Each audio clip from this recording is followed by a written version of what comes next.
However, I think that if they warranted it, if the board would say, we would like that, we should do that option. But as far as what I see, I don't put an additional increase, but we did that. I probably the way you look at it. I can remember Tom when we had minimum meeting. We would go, and it's crazy, we would go for almost every line. Why are we spending this? This is the way I look. I think public participation, people coming to board meetings is a help to us. I kind of what you're asking for it, and I like that. I like for the public, I mean, they gotta do some homework too, but I think the more input we have from the public, we work for you guys, we work for the public.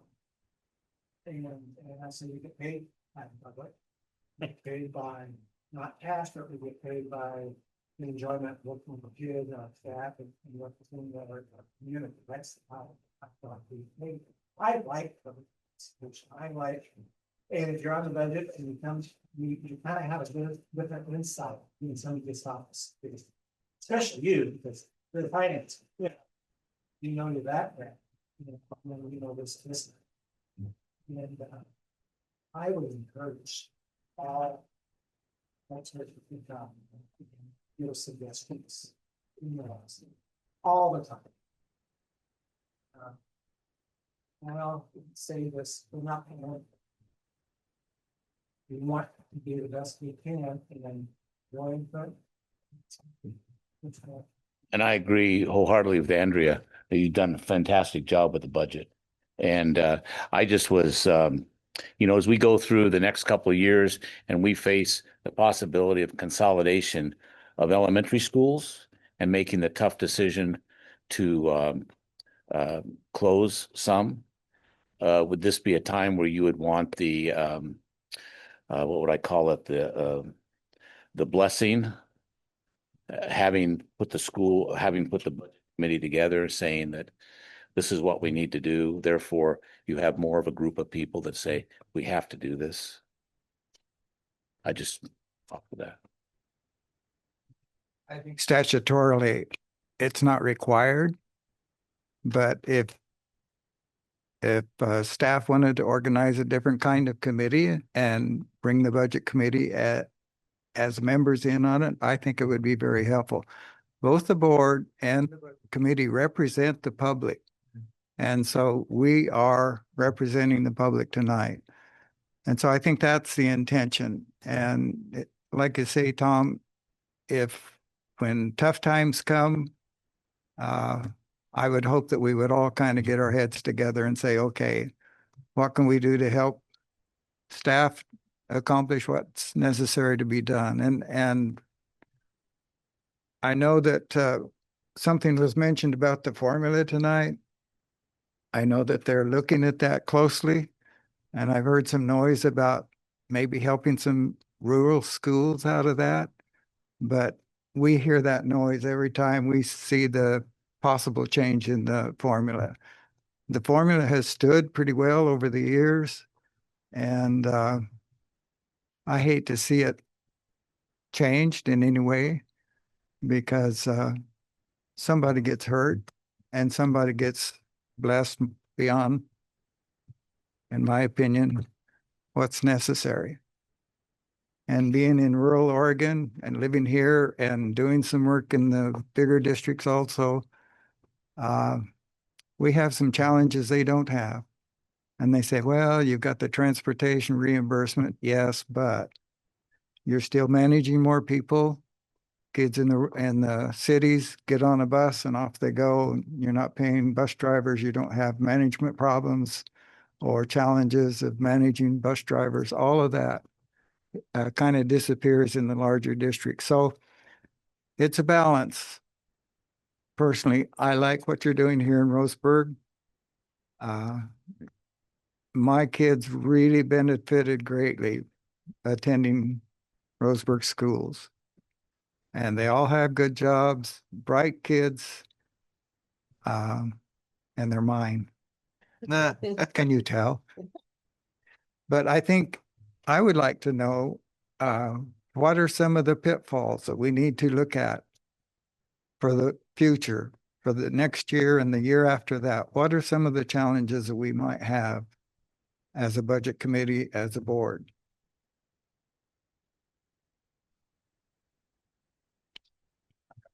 We'll open it up to the group. You have a list? Oh, I always have a list. Okay, go ahead. No, but I'll open it up to the rest of the group. It's fine.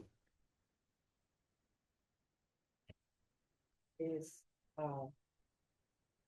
charter schools, the way it is set up and the way it is ran, and we're finding out more and more about taxpayer dollars that are being inappropriately used, such as, paying a family $2,500 per child that comes to the school. Like Jared had said, they're not paying for a building, they're not paying electricity, they're not paying transportation and whatever. And they're getting rural school status, which in many realms were not considered to get really good things. So that is directly affecting our enrollment. And enrollment is where we get the ADA. And we're losing that quickly. So for me personally, the number one threat that I see is that. And I don't think that taxpayers across the state are aware of what is happening to their dollars. And if they were made aware, of what was happening, I think they would be very upset. And so I think that really is something that Jared is working on and being touted to. Well, schools are interested because they're losing kids right and left as well. And they're losing money as well. And even school districts that have, bonds and all this are upset as well. So we're struggling to keep a head above water, no bond, none of that.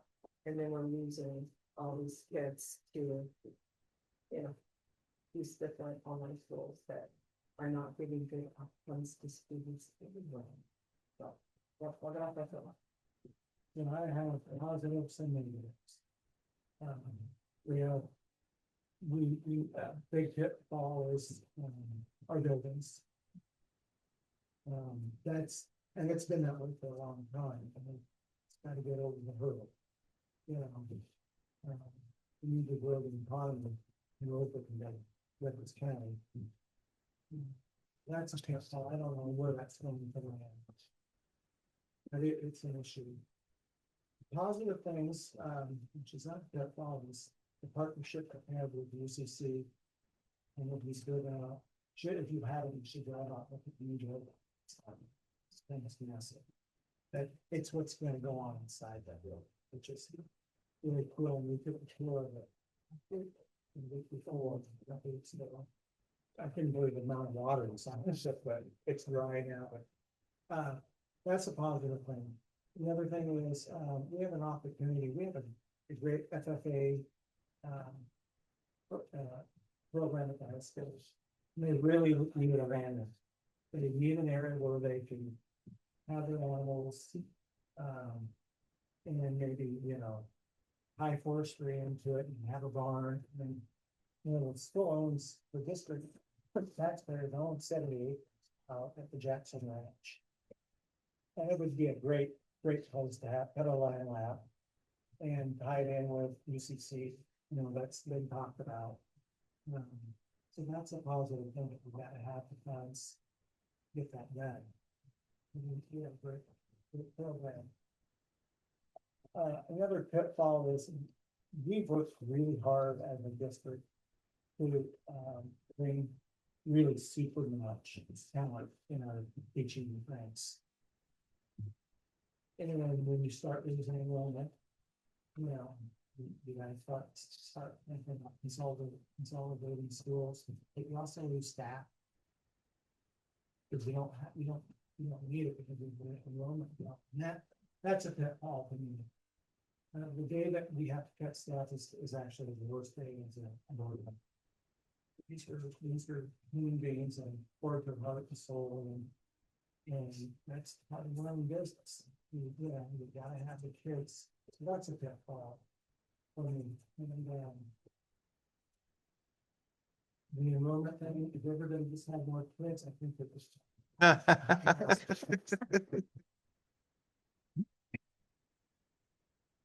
Um,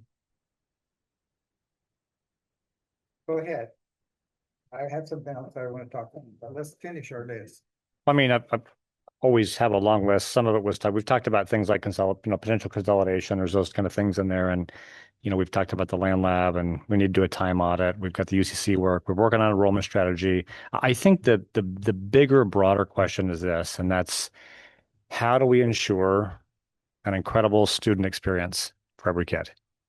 It's really what this gets down to. So we've talked a lot about the UCC and the partnerships, and that's actually been a really amazing, but we also have we all want kids to have a great fine arts experience and be in a play and play a sport and feel connected and be part of something. And so we also want them to have a love of reading and to be super efficient in math and engineering and love to learn and be curious.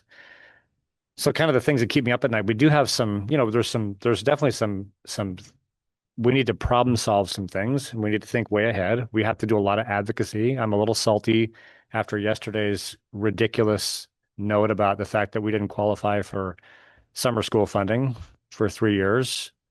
That's absolutely, I can talk later about that nonsense with the formula. It makes no sense. And we're working to see if we can capture those funds. So there's advocacy we need to do so that policymakers at ODE and the governor's office actually understand how to lead education. And some of our work is really about how to help support schools in a way that makes sense for this century and this moment for kids. So we have work to do, but I think, the biggest things we think about budgets, Tom and others, is we've got to think about I was in a kindergarten class the other day and I'm thinking about it's a commitment you give to families and these kids that's not about next year. It is about next year, but it's about the next year and the next year and the next year to make sure when we're in those kindergarten classes that we say it's going to be an incredible experience when you graduate from this high school. You're going to have every door open to you. So it's how we continue to balance our resources with the needs of students. I mean, I often say we're not getting kids ready for our past anymore. We're getting them ready for their future. Their future looks different. So we think about how do we embrace technology and AI, but how do we not just have kids sitting on a computer? How do we think about how to raise the community up and make sure kids, at the end of the day, our enrollment has to be based in part on the fact that kids wouldn't want to leave. So how do we need to make improvements? How do we think differently about how responsive we're being? How can we be critical in a positive way about what we're doing? And then I think the other piece about it is there's still a lot of misinformation and obscurity, and part of that we've been working on, but I don't think it's penetrating everywhere. How do we share what's actually happening? And it's interesting because there's just so many ways that people get media these days. And it's just incredible to me how the conversations sometimes I'm having, how would you even think that's the case? Or did you know this? And they're like, what? I didn't know that. They're excited about it. You're kidding me, right? I still wonder how we can get our community more involved in coming out to our athletic events and our activities and to see what kids are actually doing instead of listening to somebody else talk about what they think kids are doing. It's just, so I think there's community work to do as well. That's a big rock we need to move. And I think our community will benefit from that. I say this often, but anytime I've seen a generational venue, amazing things happen. When you get an 80-year-old working with a kindergartner, it's magic, by the way. So part of our community uplift is it's actually incredible, right? And so part of that we need to think about too is how do we really engage our community and our schools? Doing that in a way that is safe. But, I say we're putting some fences around our schools. I say this often. It doesn't feel like you can always go, but how do we think differently about how to invite the community there?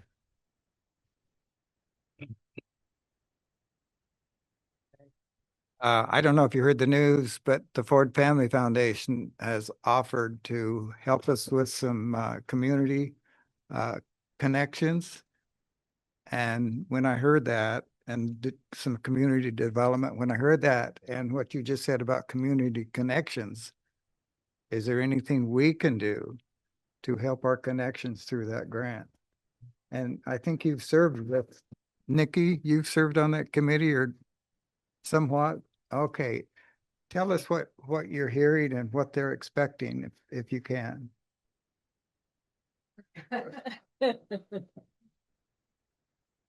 I mean, we've been, Nikki and I and a few other folks have been, and Chelsea's been part, we've had some really interesting conversations about what's possible in Roseburg. And there's been a high level of coordination that has piqued the foundation's interest in investing now. It's really been because of a lot of the partnership work we're doing. And I think it was pretty clear with Kara and the foundation board that they really see it, the time to invest is now in the community. And I think some of this is because of some of the work we've been had opportunity to be part of, which is working with schools and city and industry and college, and it's exciting. It's an exciting time. I appreciate their commitment to say now is the time to invest here. Um, and so, I mean, I was sitting Monday at the tennis courts watching RHS get ready to play Grants Pass, and I was like, what a great event. You're sitting there and like, look at that investment. Thank you, Nikki, the city. And we know this when we work together in partnership, great things happen. We've been pretty involved in I think in some of the work around what's possible in the community. And I'm excited. We have people leaning into working together in a unique way. People that have been here a lot longer tell me that that's more so now they see than previously. But I think it's a good example of people wanting to work together in a different way, in a higher, holier way, hopefully to do better things for kids.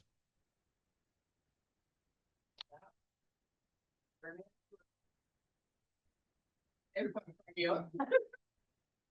I was really hoping you would fill us in, but okay. I mean, there's a process to it, and so I can't. I mean, there's a process to this, to the grant applications, but like there are great ideas to really enhance the community, that like really great ideas.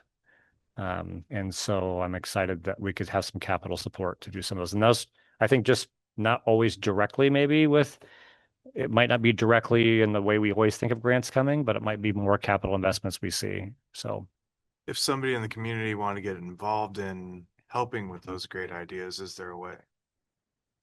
and Kara was on the radio the other day. They put some work, I don't know. Yeah. Put some information on their website Yeah. that is kind of an interest form or ideas.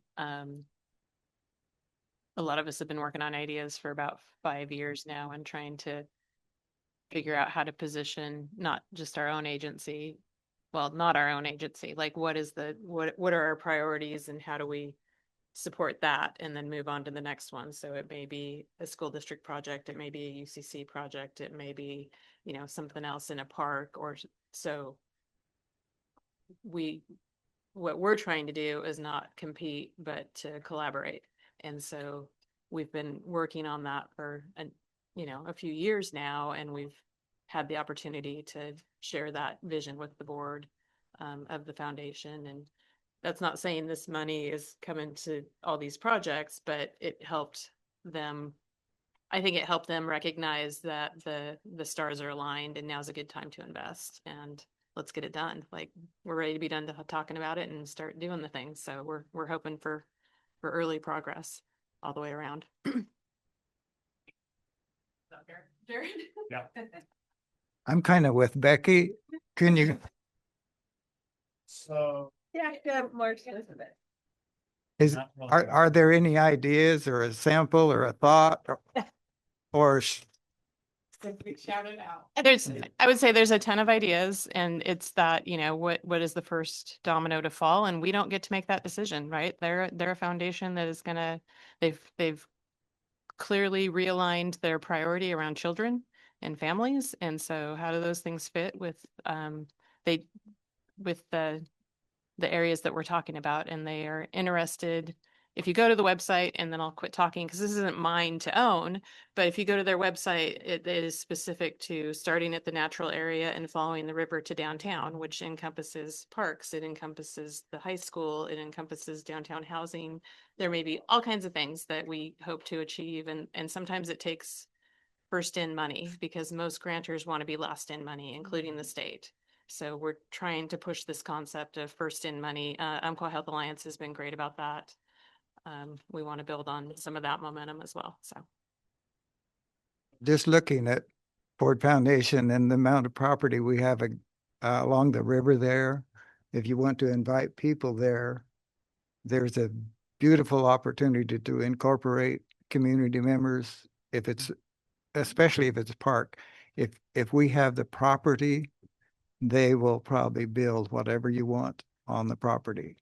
So if you want another softball field or whatever, I think you could probably get it. I don't know that. I haven't been on the committee, so I have no idea, but I know they're very generous if you have a great idea to propose. And it might be a good time to scratch our heads and say, okay, what could we do to bring the community in onto the school grounds to be part of our school community?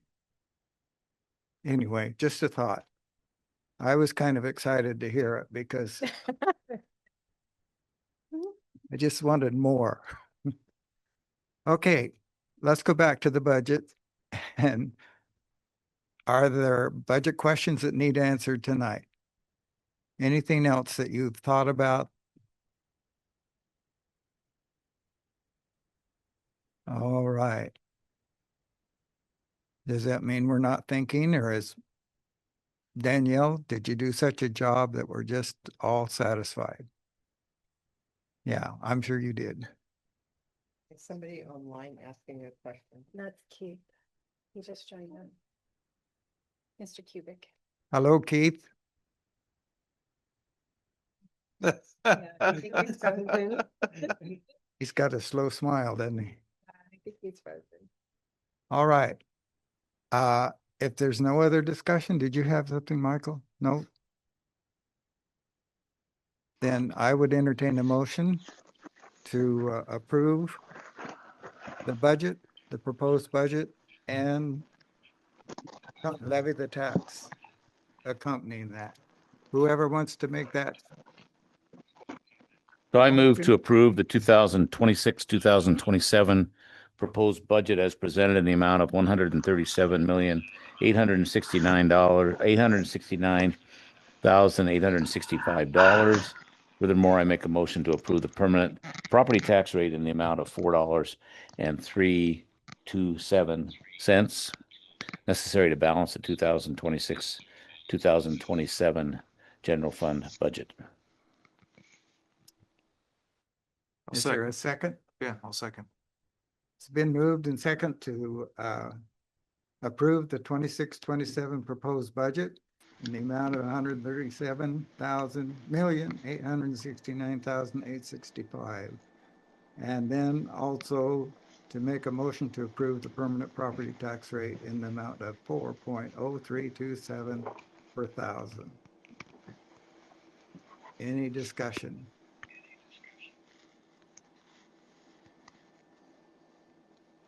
All in favor? Raise your hand Aye. and say aye. Any opposed? Thank you. Thank you, Keith, for raising your hand. Thank you. Barely nick of time to vote for the budget. That's good. All right. Any other business today at all? There will be no further meetings. We've done our work as a budget committee, united. And if there's no other discussion, we will consider this meeting adjourned.